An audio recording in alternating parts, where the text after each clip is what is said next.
nasa piso.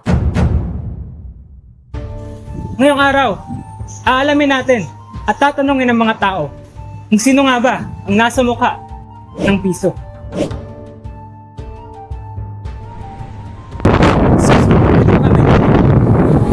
Kilala niyo po bang yung nasa piso? Rizal, Sir, ano pong pagkakilala niyo po sa kanya? yung bayanin niya. Sa tingin niyo po, yung mga ginawa niya at yung buhay niya po, may kahalagaan pa po ba sa pag-aaral niya? Oo. Ano po ang palagay niyong halaga? Yung mga sinulat niya, yung kalimutan ko lang yung batas yung mga kabataan daw yung pag-asa ng bayan. Ulit lang po. Kung tatanungin ko po kayo kung kilala niyo po nasa piso, ano pong pagkakilala niyo po sa kanya? Bayani, ano pa po? May mga nabasa na po ba kayong mga sinulat niya? Mga libro niya, mga wala po. Wala pa ko. Pero sa tingin niyo po, yung mga ginawa niya po nung nabubuhay niya pa siya, may relevant pa po ba? May relevant pa po ba ngayon sa kasalukuyan? Ay, hindi.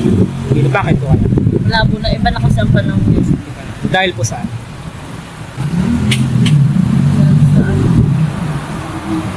Hindi ko na yung ano ko. Salamat po. Kung sino po yung nasa piso. Sir, ano po yung pagkakakilala niyo po sa kanya? Pagkama yan. Ano ba po? May mga nabasa na po ba kayong mga sinulat niya? Yes, nung high school days. Sa palagay niyo po, yung pag-aaral po ng buhay niya, yung mga sinulat niya ay masasabing mahalaga ba sa panahon ngayon? Bakit? Kasi, hindi naman tayo oppressed. Tapos, hindi na tayo sakop ng ibang bansa. So, I think we should focus more on kalaban natin, which is yung sarili natin mga kapwa Pilipino. Hindi na banyaga. Pero wala na pong aral yun. Kung May aral. May makukuha kang aral. Kung babasahin mo siya, marami kang makukuha. Pero pagdating sa relevance, hindi na siya.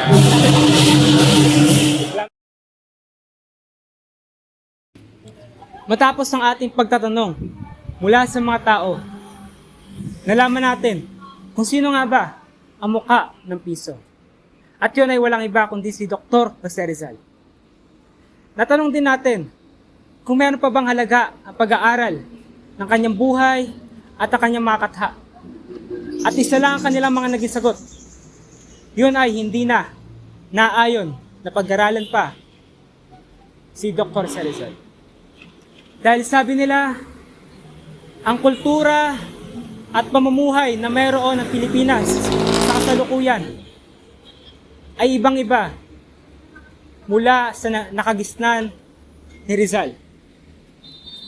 Nalaman din natin na dahil sa teknolohiya na bago ang pananaw, opinyon ng mga Pilipino.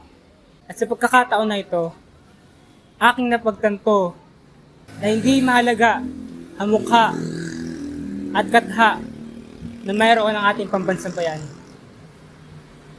Dahil ang pinakamahalaga sa lahat, kundi ang kanyang puso. Puso bilang may naiambag at nagpapatuloy ang mga aral na kanyang gustong iparating para lamang.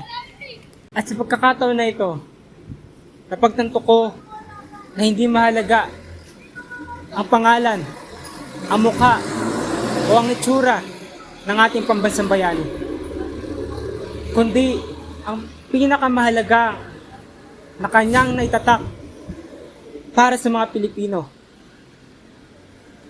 ang mga aral at ang pakikipaglaban, pagiging isang Pilipino, pagiging isang malaya na individual, na hindi matutumbasan ng kahit anumang material. Ang piso ay kayamanan. Ngunit ang aral dapat nasa puso. Kahit ano pa man ang ating kakilala sa ating pambansang bayani si Dr. Jose Rizal, pinakamahalagang dapat nating matutunan sa kanya ay ang ating pagiging isang Pilipino.